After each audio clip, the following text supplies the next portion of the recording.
Viaja al otro lado del mundo, a un país extranjero, quizá para estudiar o trabajar. No sabes nada. Tu objetivo es conseguir cosas buenas para tu futuro. ¿Crees que en el país al que vas te encontrarás con un asesino en serie inconcebible? El objetivo de Yoji Obara en Tokio eran las personas que llegaban a su país desde el extranjero. Su objetivo era acorralar a las mujeres solitarias que llegaban a su país. Hoy vamos a seguir una historia de Japón. Yoji Obara nació en Osaka el 10 de agosto de 1952, en el seno de una familia coreana. Era uno de 3 hermanos varones. Su verdadero nombre era Kim Sung-jong. Más tarde, en la universidad, cambió su nombre por el de Seisho Hoshiyama, para evitar la discriminación de estudiantes y profesores japoneses. Tras nacionalizarse japonés, volvió a cambiarlo por Yoji Obara. Pertenecía a una familia de clase media de Japón. Sin embargo, su padre era muy trabajador y pasó de ser un recolector de chatarra a propietario de una cadena de salas de pachinko. Los salones de pachinko son centros de máquinas tragaperras muy populares en Japón. Cuando el hombre entró en la industria del juego, se hizo rico rápidamente. Esto, por supuesto, afectó radicalmente al estilo de vida de la familia y a la educación de sus hijos. Gracias a la riqueza de su padre, Yoji pudo asistir a colegios privados de Tokio y recibir la mejor educación posible. Como estudiante de la Universidad de Keio, una de las más prestigiosas de Japón, se licenció en política y derecho. Además de estudiar en una universidad de élite, tuvo la oportunidad de viajar al extranjero y pasar los veranos en Estados Unidos y Suecia.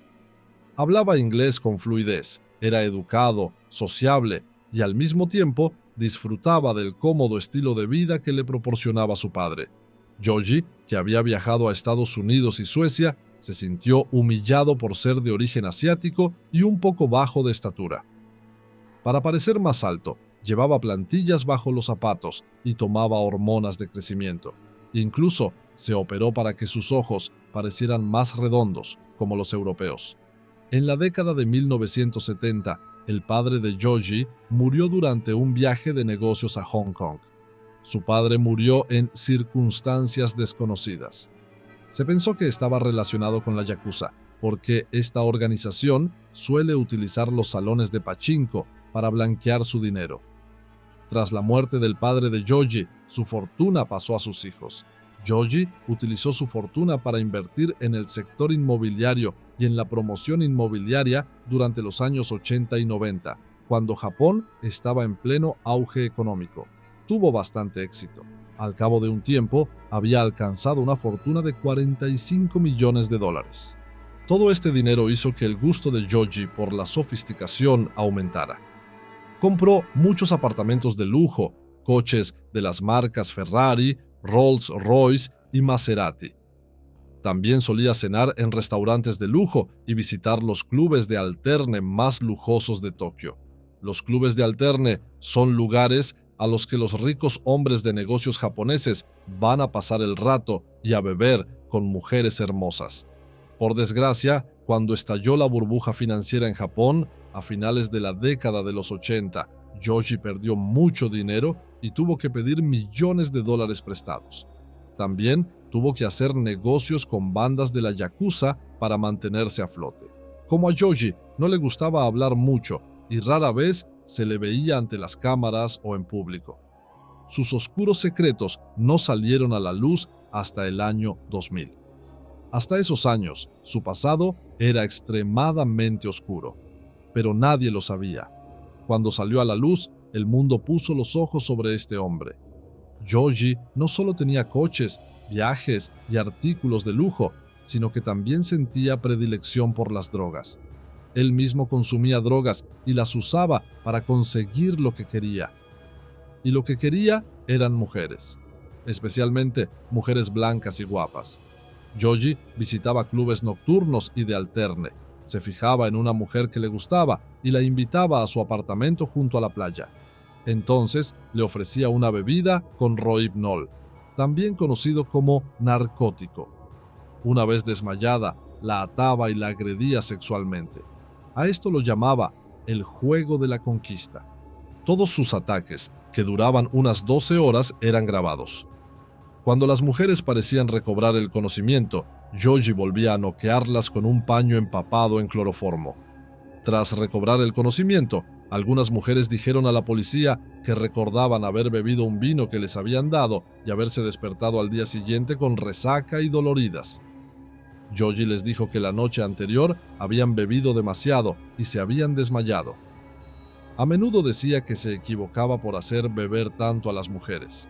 Las chicas lo sospechaban, pero no podían ir a la policía porque trabajaban ilegalmente en clubes de alterne y no querían meterse en problemas ni ser deportadas. Así que tenían que aceptar impotentes lo que les ocurriera. Yogi también daba dinero a estas mujeres a modo de soborno. En su diario escribió que su objetivo era acostarse con 500 mujeres antes de cumplir los 50 años.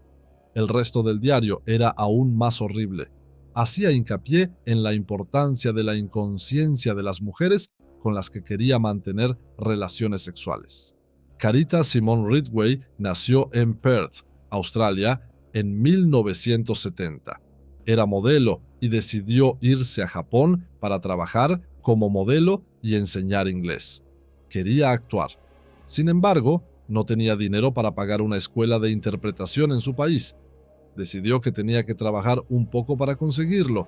Pensó que sería fácil vivir en la glamurosa zona de Tokio y ganar mucho dinero porque era guapa y extranjera. Llegó a Japón en diciembre de 1991. Su hermana Samantha ya vivía en Tokio con su novio y daba clases de inglés. Carita solo quería quedarse unos meses para ahorrar algo de dinero para ella y para su prometido, que la esperaba en Australia. Por desgracia, no pudo encontrar inmediatamente un trabajo como profesora, así que decidió utilizar su buena apariencia para conseguir trabajo en un bar de alterne. Como azafata, no tenía que mantener relaciones sexuales ni desnudarse. Solo tenía que vestirse bien, sonreír, charlar y servir copas a hombres de negocios ricos.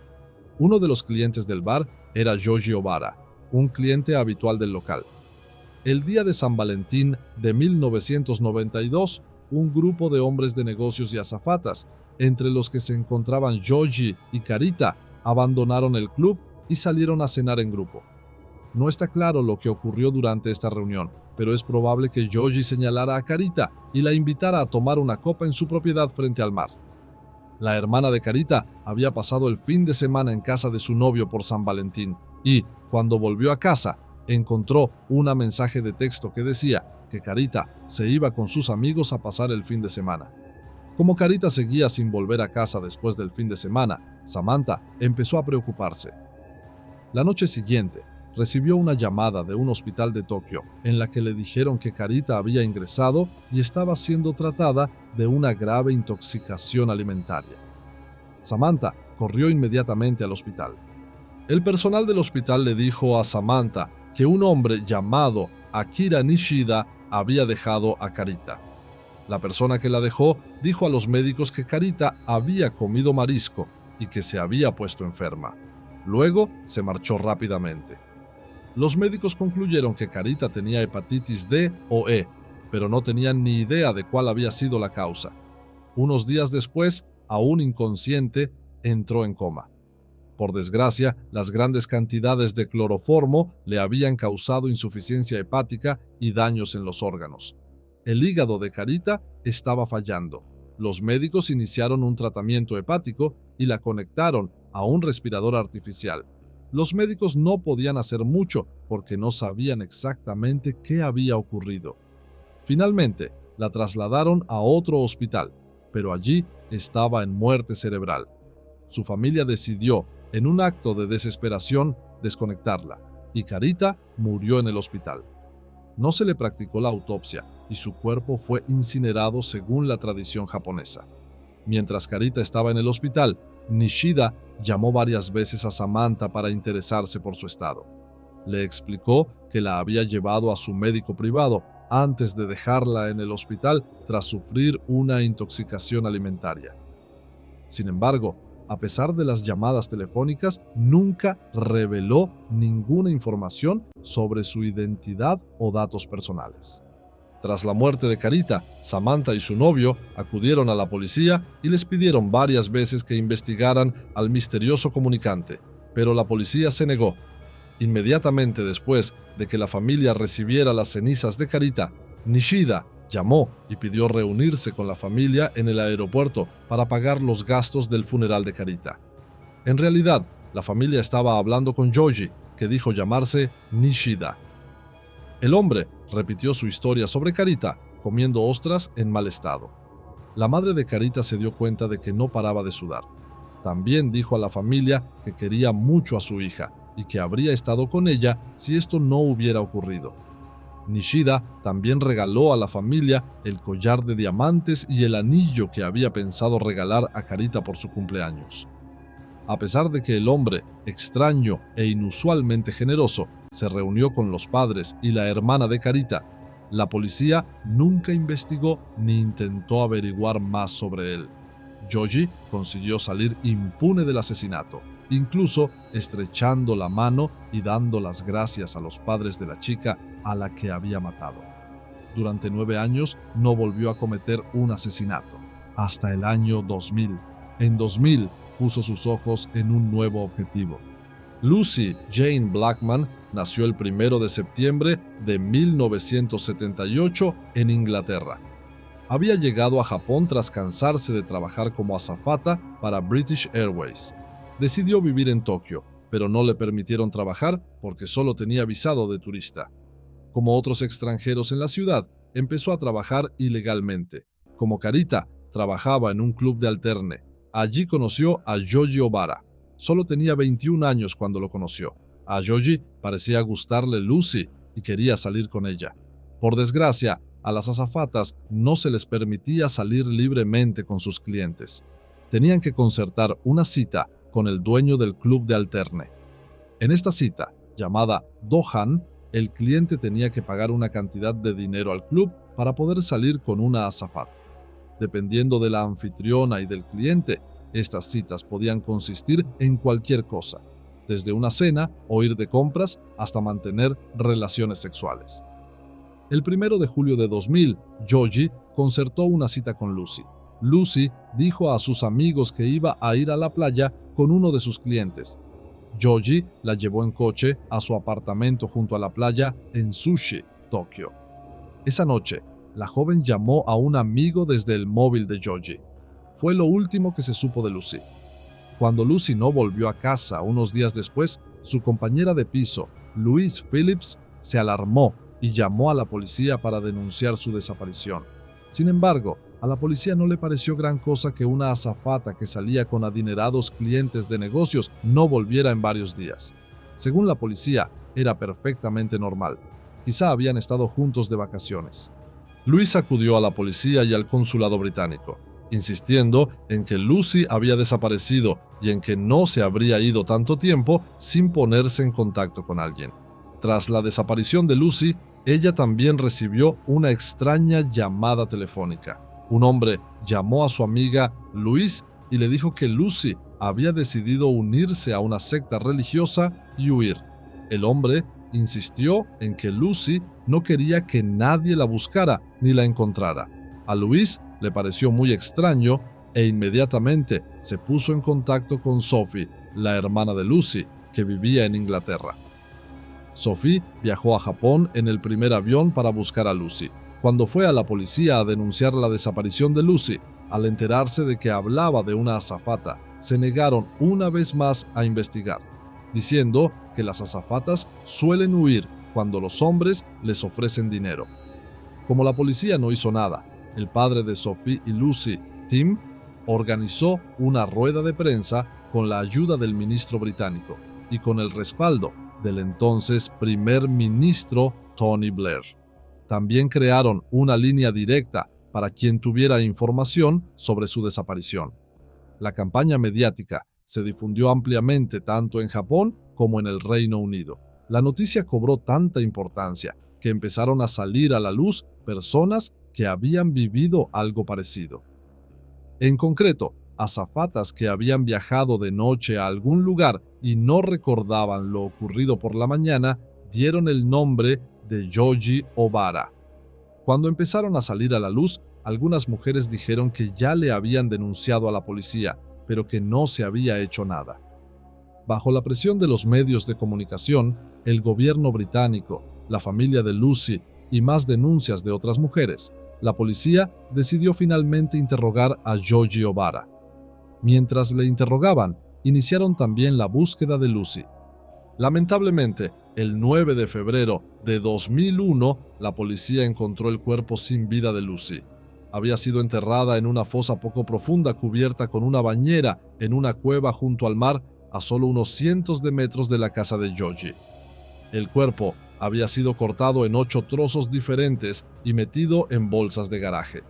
La cabeza estaba afeitada y cubierta de hormigón. Más tarde, se encontraron mechones de pelo en el piso de Georgie y se confirmó por ADN que eran de Lucy. Por desgracia, el cadáver se había descompuesto demasiado como para determinar la causa de la muerte o si había toxinas en su cuerpo. A continuación, se llevó a cabo un registro exhaustivo de la casa de Georgie. Además del pelo de Lucy, se encontraron grandes cantidades de sedantes, drogas y cloroformo en el diario, que contenía todas las entradas, incluida la que hacía referencia a Carita. Además, había cientos de grabaciones de vídeo de Georgie manteniendo relaciones sexuales con mujeres en su casa. Aunque en las cintas había cientos de mujeres diferentes que habían sido violadas por Georgie, no se encontró ninguna cinta de Lucy. Sin embargo, sí encontraron un recibo de 1991 que acreditaba la hospitalización de Carita por parte de Georgie. También había recibos de una motosierra y una pala, que probablemente compró para desmembrar y enterrar a Lucy. El hospital donde Carita había sido tratada en 1991 aún conservaba una muestra de su hígado que pudo ser analizada. Cuando se volvió a analizar el hígado, se descubrió que contenía niveles tóxicos de cloroformo. En la casa de Georgie no solo había detalles de asesinatos humanos, también había en su congelador el cadáver de su mascota, un pastor alemán. En octubre de 2000, Georgie fue finalmente detenido y acusado de violar a 8 mujeres diferentes, asesinar a Carita Ridgway y violar, asesinar y deshacerse del cadáver de Lucy Blackman, hechos que confesó. Durante el juicio, la familia de Ridgway volvió a identificar a Georgie como el hombre que habían conocido 9 años antes con el alias de Nishida. El juicio duró 6 años y finalmente, el 24 de abril de 2007, Georgie fue declarado culpable de violar a 8 mujeres y de homicidio involuntario. Fue condenado a cadena perpetua por sus crímenes, pero absuelto de la violación y el asesinato de Lucy, porque los fiscales no pudieron demostrar que hubiera cometido estos actos. El cadáver estaba demasiado descompuesto para comprobar la presencia de toxinas y no se pudo determinar la causa de la muerte. En cualquier caso, Georgie O'Bara no había confesado el asesinato. El juez consideró que aunque estaba claro que Georgie había estado con Lucy antes de su desaparición, esto no era suficiente para una condena. Si se hubieran podido examinar los restos de Lucy, el tribunal habría estado dispuesto a condenar a Georgie. A pesar de todas las pruebas en su contra, Georgie siguió manteniendo su inocencia. Dijo al tribunal que había pagado a Lucy para que se acostara con él, pero que no le había dado las drogas que causaron su muerte y que él no tenía nada que ver. A diferencia de la mayoría de los casos en Japón en los que se confiesa, Georgie lo negó. También se cree que Georgie destruyó la pala, la motosierra y el vídeo de Lucy antes de que la policía registrara su casa, lo que dificulta demostrar su culpabilidad. El fiscal apeló el veredicto, afirmando que disponían de importantes pruebas forenses que no se escucharon en el primer juicio. Y el 16 de diciembre de 2008, el Tribunal Superior de Tokio declaró a Georgie culpable de secuestro, mutilación y destrucción de Lucy Blackman. Georgie intentó recurrir la condena a cadena perpetua, pero en 2010 el Tribunal Supremo de Japón rechazó este recurso y confirmó la cadena perpetua. El padre de Lucy respiró aliviado tras este veredicto. Aunque su hija nunca volvería, este hombre estuvo a punto de librarse del asesinato de Lucy. Por desgracia, A pesar de la cadena perpetua de Georgie, cientos de mujeres y sus familias nunca volverán a la normalidad. Sophie, la cuidadora de Lucy, intentó suicidarse en 2005 y su hermano sigue intentando vivir con el trauma de su muerte. Las cientos de mujeres que aparecen en las cintas siempre tendrán que vivir sabiendo que fueron víctimas de este pervertido sexual y violador.